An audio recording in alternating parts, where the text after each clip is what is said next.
ધોરણ 12 કોમર્સ વિષય અર્થશાસ્ત્ર પ્રકરણ 5 ગરીબી. અગાઉના વિડીયોની અંદર આપણે ગરીબી કોને કહેવાય,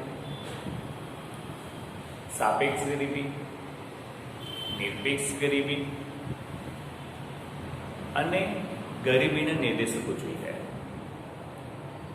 ગરીબીના નિર્દેશકોની અંદર નીચો માથાદીઠ ઘરગથ્થુ વપરાશ ખર્ચ, કુપોષણનું પ્રમાણ, તબીબી સેવાઓ, પીવાનું પાણી, શિક્ષણ અને રહેઠાણ વિશે જોઈએ. હવે આજે બીજું એક નિર્દેશક જોઈએ, આવક અને સંપત્તિની અસમાન વહેંચણી.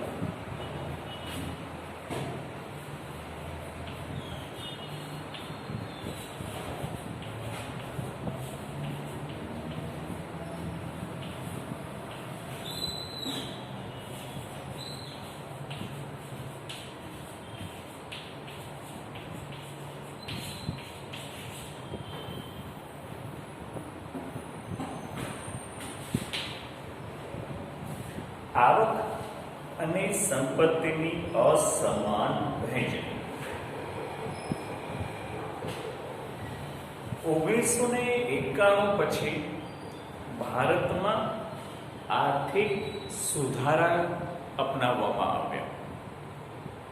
1991 પહેલા વિદેશી હુંડિયામણની કટોકટી સર્જાતા આર્થિક સુધારા કરવા પડ્યા. તો એ આર્થિક સુધારા કર્યા પછી દેશની રાષ્ટ્રીય આવકમાં વધારો થયો, માથાદીઠ આવકમાં વધારો થયો અને સંપત્તિમાં પણ વધારો થયો. પરંતુ આ આવકો અને સંપત્તિમાં જે વધારો થયો તેની યોગ્ય વહેંચણી થઈ નહીં. તેને કારણે ધનિક વર્ગની આવક અને સંપત્તિ બંને વધી, પરંતુ ગરીબોની પરિસ્થિતિ તેની તે જ રહી. રોજગારીમાં વધારો થયો, પરંતુ આ આર્થિક સુધારાને કારણે ઉત્પાદકતામાં વધારો થયો, ઉત્પાદનમાં વધારો થયો, રોજગારીમાં વધારો થયો, બેકારીમાં ઘટાડો થયો, પણ તેનો લાભ ગરીબ વર્ગ કરતા ધનિક વર્ગને વધારે પ્રાપ્ત થયો છે. ધનિક વર્ગની આવક પણ વધી, સંપત્તિ પણ વધી અને તેમનું જીવન ધોરણ પણ ઊંચું આવ્યું છે. શું? પરંતુ ગરીબોની સ્થિતિ તેની તે જ. આજની તારીખમાં પણ હજી ગરીબોને 2 ટંકનું ભોજન સરળતાથી પ્રાપ્ત કરી શકતા નથી. રહેઠાણમાં ઝૂંપડપટ્ટી, ગંદા વિસ્તારોમાં તેમણે રહેઠાણ જીવન ગુજારવું પડે છે. તેમનું જીવન ધોરણ હજી પણ નિમ્ન કક્ષાનું છે. એટલે કે એમના જીવન ધોરણમાં કોઈ સુધારો આવ્યો નથી. તેમની આવક તેની તે જ રહી છે, તેમની માથાદીઠ આવક પણ તેની તે જ રહી છે. કારણ એ આવક અને સંપત્તિની અસમાન વહેંચણી. આ અસમાન વહેંચણીને કારણે ભારતમાં ગરીબી ઠેરની ઠેર રહી છે. ગરીબ વર્ગની સ્થિતિમાં કોઈ સુધારો થઈ શક્યો નથી. એના માટે જવાબદાર છે આવક અને સંપત્તિની અસમાન વહેંચણી. તો અહીં આગળ એક સર્વે અનુસાર વિશ્વના અને ભારતના ટોચના 1% લોકો પાસે દેશની રાષ્ટ્રીય આવકનો કેટલો ફાળો તેમના ભાગે છે તે જોઈએ આપણે.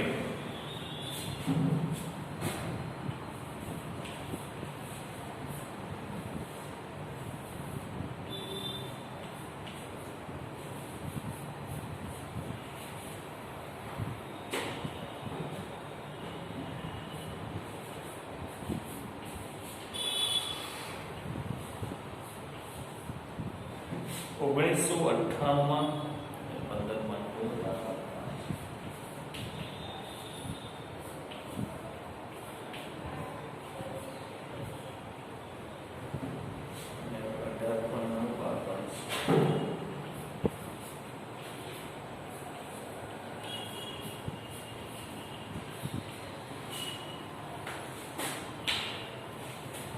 તો જો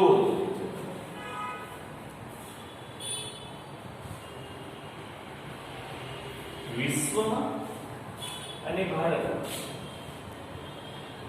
ટોચના જે ધનિક વર્ગ છે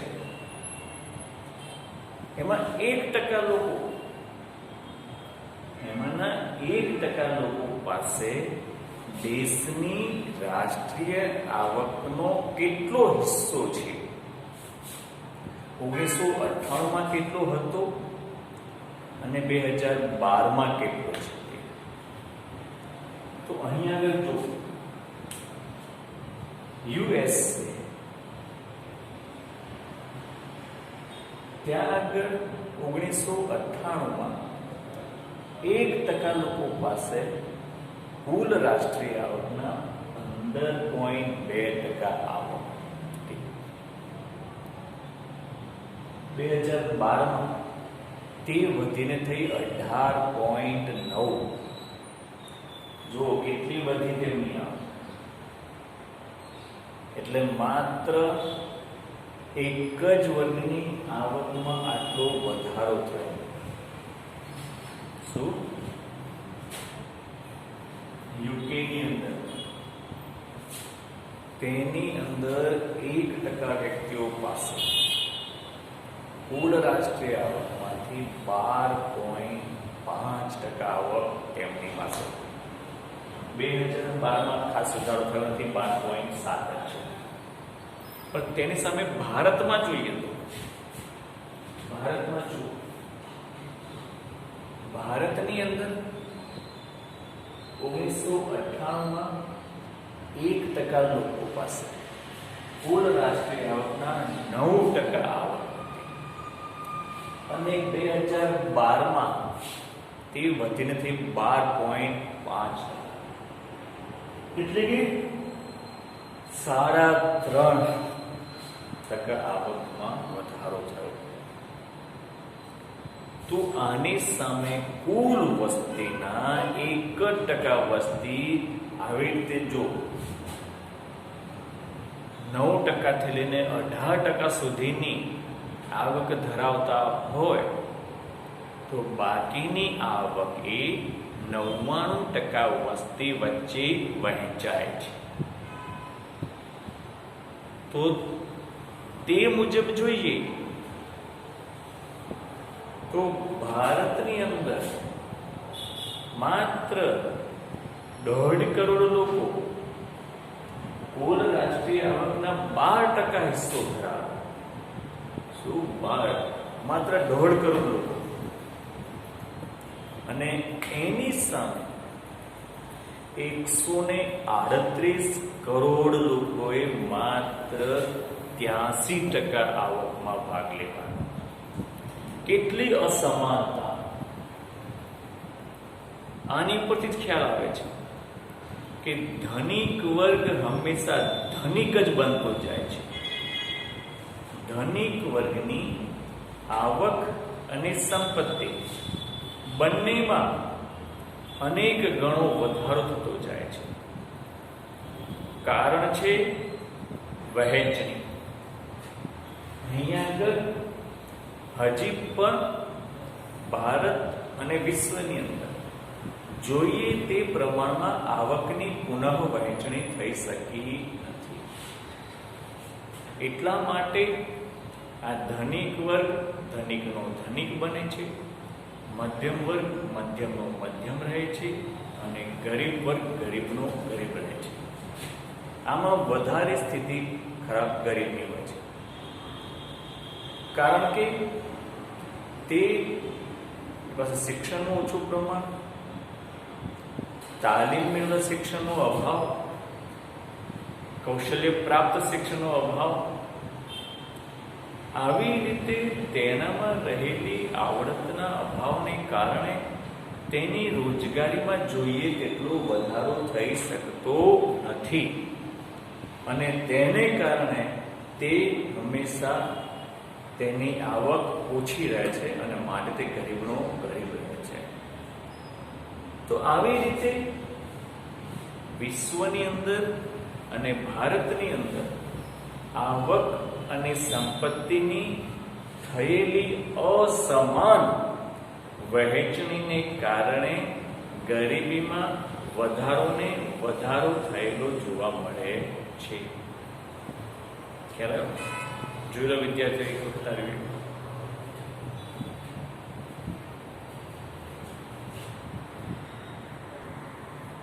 તો જોયું વિદ્યાર્થીઓ, આવી રીતે આવકની અસમાન વહેંચણીને કારણે ભારતમાં ગરીબી વધારે જોવા મળે છે. ત્યારબાદ બીજું છે બેરોજગારીનો ઊંચો દર.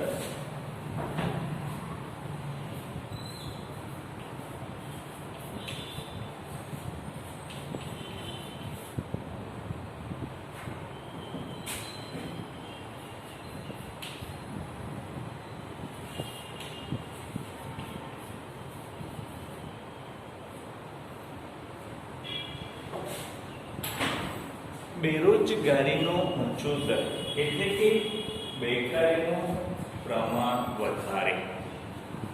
ભારતમાં બેરોજગારીનો દર ઊંચો જોવા મળે છે. બેરોજગારી એટલે શું? વ્યક્તિની કામ કરવાની ઈચ્છા, શક્તિ, લાયકાત હોય અને પ્રવર્તમાન વેતન દરે કામ કરવા તૈયાર હોય છતાં પણ તેને કામ ન મળે તો તેને બેરોજગાર તરીકે ઓળખવામાં આવે છે. તો ભારતની અંદર બેરોજગારીનું પ્રમાણ વધારે જોવા મળે છે. એનું બીજું કારણ મુખ્ય એ છે કે વસ્તી વૃદ્ધિ દર. જે પ્રમાણે વસ્તી વૃદ્ધિ વધારે છે તે પ્રમાણે દર વર્ષે એટલા પ્રમાણમાં શ્રમ પુરવઠો વધતો જાય છે. સીધો હિસાબ છે કે જે પ્રમાણે વસ્તી વૃદ્ધિ દર, તો દાખલા 2% છે, આપણો વસ્તી વૃદ્ધિ દર 2% હોય તો એટલા જ શ્રમ પુરવઠો પણ વધે. એટલે કે જે વ્યક્તિ આજે 18 વર્ષની નથી તે આવતા વર્ષે 18 વર્ષની થાય એટલે રોજગારી મેળવવાને લાયક બને, પરંતુ રોજગારી મળી શકે નહીં એટલે તે બેરોજગાર બને. તો અહીં વસ્તી વૃદ્ધિ દર જેટલો થાય છે તેટલો શ્રમ પુરવઠાનો પણ વધારો થાય છે અને એટલી રોજગારીની તકો સર્જાતી નથી, માટે બેરોજગારીનો દર વધતો જાય છે. અહીં આગળ એનું મુખ્ય કારણ છે શિક્ષણનું નીચું પ્રમાણ, તાલીમ પામેલા કર્મચારીનો અભાવ. અહીં આગળ શિક્ષણનું નીચું પ્રમાણ હોવાથી, તાલીમ પામેલા કર્મચારી ન હોવાથી તે ઉત્પાદન પ્રક્રિયામાં ભાગ ભજવી શકતા નથી. એટલે ઉત્પાદન પ્રક્રિયામાં ભાગ ભજવતા નથી એટલે તેમને રોજગારી પ્રાપ્ત થતી નથી અને રોજગારી પ્રાપ્ત નથી થતી એટલે પોતાની લઘુત્તમ જરૂરિયાતો પણ તે સંતોષી શકતા નથી. એટલા માટે તે ગરીબ રહે છે. અને આવી રીતે એક બાજુ સાક્ષરતાનું પ્રમાણ વધે છે, માત્ર સાક્ષરતા, કારણ લખતા વાંચતા આવડે તેને આપણે સાક્ષર કહીએ છીએ. 15 વર્ષ સુધીનું બાળક હોય તેને સરકારે મફત શિક્ષણનો અધિકાર આપ્યો છે. તેથી સાક્ષરતાનો દર વધ્યો છે, પરંતુ કૌશલ્ય પ્રાપ્ત કરેલ તાલીમબદ્ધ કર્મચારી મેળવી શકાય નથી. ઉચ્ચ શિક્ષણનો અભાવ જોવા મળે છે, તકનીકી શિક્ષણનો અભાવ જોવા મળે છે. તેને કારણે થઈને તેઓ રોજગારી પ્રાપ્ત કરી શકતા નથી. અને આ પ્રમાણ 2011ની અંદર 15 વર્ષથી વધુ ઉંમરની વ્યક્તિઓમાં બેરોજગાર પ્રમાણ 9.1%. કુલ શ્રમ પુરવઠાના 9% લોકો બેકાર હતા. અને આની અંદર 2013-14માં 2011માં 9% હતું, તો 2013-14માંથી 5% થયું છે. એની સામે ગ્રામ્ય વિસ્તારની અંદર આ પ્રમાણ 4.7% રહેવા પામ્યું છે, જ્યારે શહેરી વિસ્તારની અંદર તે 5.5% રહેવા પામ્યું છે. આનું કારણ ગ્રામ્ય વિસ્તારની અંદર બેકારીનો દર ઓછો જોવા મળે છે એવું કહી શકાય, અને શહેરી વિસ્તારમાં વધારે જોવા મળે છે. આ 15 વર્ષથી વધારેની ઉંમરની વ્યક્તિની વાત છે. આમ કેમ? તો કે શહેરની અંદર શિક્ષણનું પ્રમાણ વધારે છે, અને શિક્ષણનું પ્રમાણ વધારે હોવાથી રોજગારી મેળવનાર વ્યક્તિની સંખ્યામાં વધારો થાય છે. અને એટલા જ માટે અને રોજગારી એટલી પ્રાપ્ત નથી થતી, રોજગારીની એટલી તકો સર્જાતી નથી, અથવા તો એમ કહીએ કે રોજગારીની તકોમાં ધીમો વધારો થાય છે. અને એને કારણે ગરીબી વધતી જાય છે. એટલે કે શિક્ષણનું પ્રમાણ જેમ વધતું જાય તેમ તેમ બેકારી પણ વધારે સર્જાવાની શક્યતા રહેલી છે. તો આવી રીતે આ ગરીબીના નિર્દેશકોને આધારે ગરીબીનું ધોરણ અને ગરીબીનું પ્રમાણ નક્કી કરવામાં આવે છે. જોઈ લો એકવાર.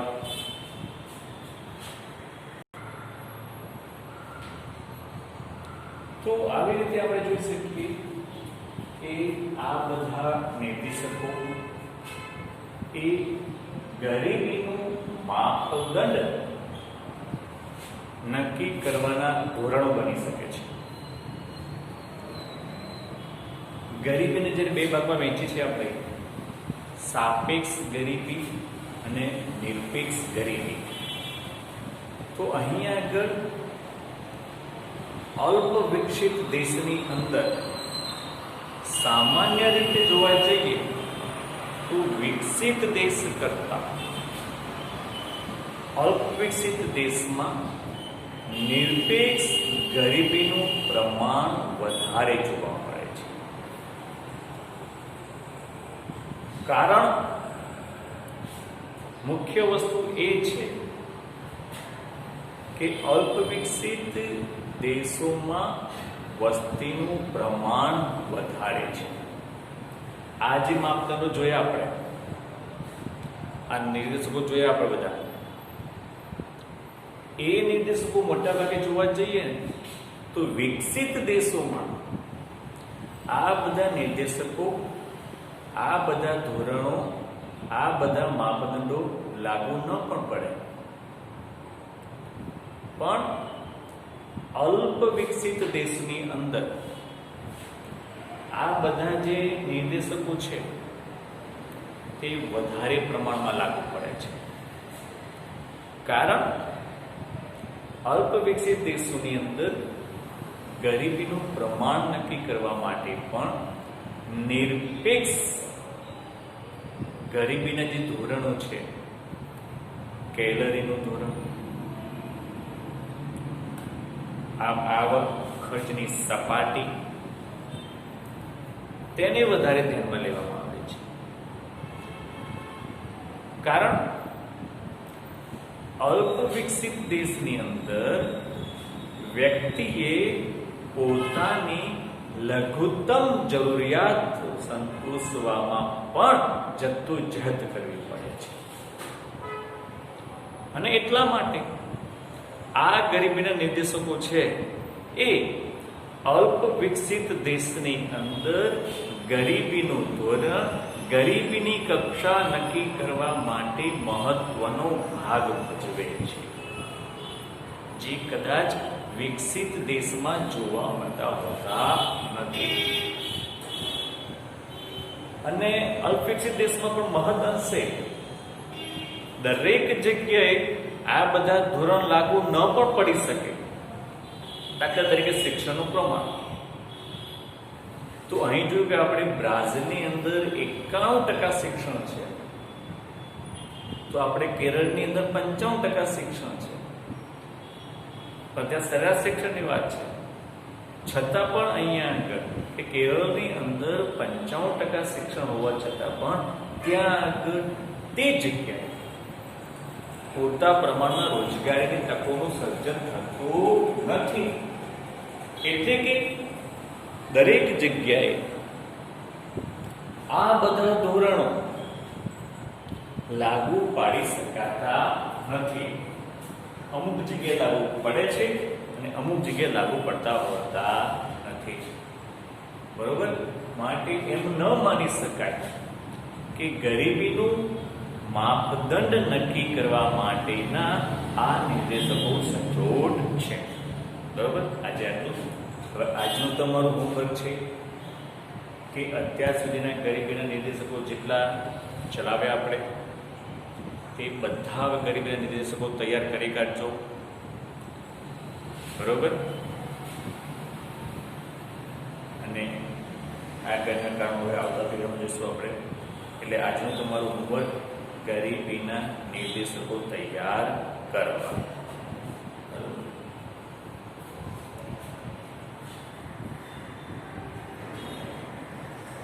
તો આમ